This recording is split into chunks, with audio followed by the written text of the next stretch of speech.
जय हिंद। स्वागत है आप सबका आपके अपने चैनल में। दोस्तों आज है 5 मार्च और आज 5 मार्च को भी 2 शिफ्टों में एग्ज़ाम हुआ था शिक्षक सक्षमता परीक्षा 2024 के अंतर्गत। और प्रथम शिफ्ट के जो प्रश्न थे मैंने उसको अपलोड कर दिए हैं और जो सेकंड शिफ्ट के जो पेपर संपन्न हुए हैं विभिन्न कक्षाओं के उनके समाधान क्वेश्चन को लेकर मैं फिर से एक बार आपके सामने उपस्थित हूँ। और आपसे रिक्वेस्ट है कि आप चैनल को सब्सक्राइब जरूर कर लेंगे ताकि और भी जो इसमें एग्ज़ाम होने वाले हैं उन सभी को मैं कवर करने वाला हूं। तो थोड़ा सपोर्ट आपको भी करना है, फिर चैनल को सब्सक्राइब कर लेना है तथा वीडियो को लाइक व शेयर कर देना है। देखते हैं संबंध में क्या है क्वेश्चन। इसमें क्वेश्चन पूछा गया था कि 42वें संशोधन में संविधान के प्रस्तावना में शब्द जोड़े गए थे। यानी जो 42वां संशोधन हुआ था 1976 में, उसमें बताया गया है कि प्रस्तावना में कितने शब्द जोड़े गए थे वो पूछे गए थे क्वेश्चन में। तो इसमें 3 प्रश्न पूछे गए थे, 3 शब्द जोड़े गए थे। और वो शब्द कौन कौन थे? समाजवादी, उसके बाद थे पंथ निरपेक्ष, जिसे ही हम धर्मनिरपेक्ष भी कहते हैं, तथा अखंडता। अभी जो प्रस्तावना में जो शब्द आप सुनते होंगे एकता व अखंडता, तो पहले सिर्फ एकता था और 42वें संशोधन 1976 के अंतर्गत एकता व अखंडता किया गया था। और जो समाजवादी व पंथ निरपेक्ष या धर्मनिरपेक्ष ये शब्द नए से उसमें जोड़ा गया था। तो 3 शब्द हो गए हैं, समाजवादी, पंथ निरपेक्ष और अखंडता। क्षेत्रफल में पूछा गया था कि बिहार का सबसे बड़ा जिला कौन है? तो सबसे बड़ा जिला पश्चिम चंपारण है और इससे जो सेकेंड बड़ा है वो गया जिला है। तो सबसे बड़ा पश्चिमी चंपारण, उसके नीचे गया। और सबसे छोटे जिले की बात करेंगे तो शिवहर सबसे छोटा जिला है क्षेत्रफल के मामले में। जनसंख्या के मामले में सबसे छोटा जिला अगर पूछेगा तो वो है अरवल जिला। गायत्री मंत्र का उल्लेख और सबसे बड़ा जिला जनसंख्या में पटना जिला है। गायत्री मंत्र का उल्लेख ऋग्वेद में किया गया है। अकबर ने इबादत खाने की स्थापना पूछा गया था कि कहाँ करवाई थी? तो फतेहपुर सिकरी में इबादत खाने की स्थापना करवाई थी। झंडा समिति के अध्यक्ष कौन बने थे? तो झंडा समिति के अध्यक्ष बने थे JB कृपलानी और इन्हीं की पत्नी थी सुजाता कृपलानी, जो बिहार के प्रथम महिला मुख्यमंत्री बनने का उन्होंने गौरव प्राप्त किया था और वो उत्तर प्रदेश की मुख्यमंत्री बनी थी। और प्रथम महिला राज्यपाल की बात भी करेंगे तो उत्तर प्रदेश में ही बनी थी श्रीमती सरोजनी नायडू, जिन्हें हम भारत कोकिल के नाम से भी जानते हैं, भारत कोकिल। और वो सरोजनी नायडू कांग्रेस की प्रथम महिला भारतीय अध्यक्ष बनी थी। प्रथम महिला अध्यक्ष बनी थी एनी बेसेंट, जो कि एक विदेशी थी। और प्रथम भारतीय अध्यक्ष की बात करेंगे तो बनी थी सरोजनी नायडू। आगे पूछा गया था कि सबसे स्वच्छ शहर कौन है? तो इंदौर लगातार 5वीं बार भारत का सबसे स्वच्छ शहर का अवार्ड जीता है इंदौर ने। इंदौर कहाँ शहर है? तो ये मध्य प्रदेश का एक शहर है। सती प्रथा का अंत में यानी सती प्रथा को खत्म करवाने में मुख्य योगदान या मुख्य भूमिका कहते हैं किनका था? राजा राम मोहन राय का था। और ब्रह्म समाज की स्थापना भी इन्होंने ही करवाई थी और इन्हें आधुनिक भारत के पिता के नाम से भी जाना जाता है। लोकसभा सदस्य हेतु न्यूनतम उम्र क्या होती है? तो लोकसभा के लिए 25 वर्ष, जबकि राज्यसभा के लिए न्यूनतम वर्ष 25 वर्ष होती है, 30 वर्ष। उसी प्रकार विधानसभा के लिए भी 25 वर्ष, जबकि विधान परिषद के लिए 30 वर्ष होता है। प्रधानमंत्री बनने के लिए पूछा जाएगा न्यूनतम उम्र क्या होती है? तो जो लोकसभा के सदस्य होते हैं और लोकसभा में जो विधायक दल के नेता होते हैं वो प्रधानमंत्री बन सकते हैं। तो न्यूनतम उम्र चाहे 25 वर्ष का भी कोई व्यक्ति भारत का प्रधानमंत्री बन सकता है। अधिकतम उम्र की बात इसमें नहीं की गई है। पूछा गया था कि वर्तमान में जो भारत के मुख्य न्यायाधीश कौन है, अर्थात सुप्रीम कोर्ट के चीफ जस्टिस ऑफ इंडिया कौन है? तो DY चंद्रचूड़ भारत के वर्तमान मुख्य न्यायाधीश हैं। वह शहर जो गंगा के किनारे स्थित नहीं है। इसमें बिहार से संबंधित क्वेश्चन पूछा गया था। इसमें 4 शहरों के नाम दिए गए थे। इसमें बताना था कि कौन शहर है जो कि गंगा नदी के किनारे स्थित नहीं है।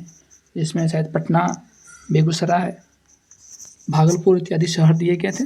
तो मुजफ्फरपुर शहर जो होगा वो गंगा के किनारे स्थित नहीं है। मुजफ्फरपुर शहर स्थित है गंगा के किनारे। 69वें राष्ट्रीय फिल्म अवार्ड में बेस्ट एक्टर का अवार्ड किसे दिया गया था? तो अल्लू अर्जुन को, जो फिल्म आई थी पुष्पा, उसके लिए बेस्ट एक्टर का अवार्ड दिया गया 69वें राष्ट्रीय फिल्म अवार्ड के अंतर्गत। रानी दुर्गावती संग्रहालय, रानी दुर्गावती संग्रहालय कहाँ स्थित है? अर्थात एक संग्रहालय है, उसे नाम दिया गया है रानी दुर्गावती। ये जबलपुर में है। जिस प्रकार जो बिहार का सबसे बड़ा संग्रहालय है उसे नाम दिया गया है बिहार संग्रहालय और वो पटना में स्थित है। उसी प्रकार जबलपुर में जो संग्रहालय स्थित है उसका नाम रानी दुर्गावती के नाम पे दिया गया है। मूल कर्तव्य कहाँ से लिए गए हैं? तो हम सबको पता है कि मूल कर्तव्य हमारे मूल संविधान में नहीं था। इसे 42वां संशोधन 1976 के अंतर्गत जोड़ा गया था। शुरू में 10 मूल कर्तव्य थे और बाद में 2003 में एक और मूल कर्तव्य को जोड़ के कुल 11 मूल कर्तव्य शामिल किए गए हैं। तो मूल कर्तव्य लिया गया था सोवियत रूस से। 2011 की जनगणना में बिहार की जनसंख्या कितनी थी?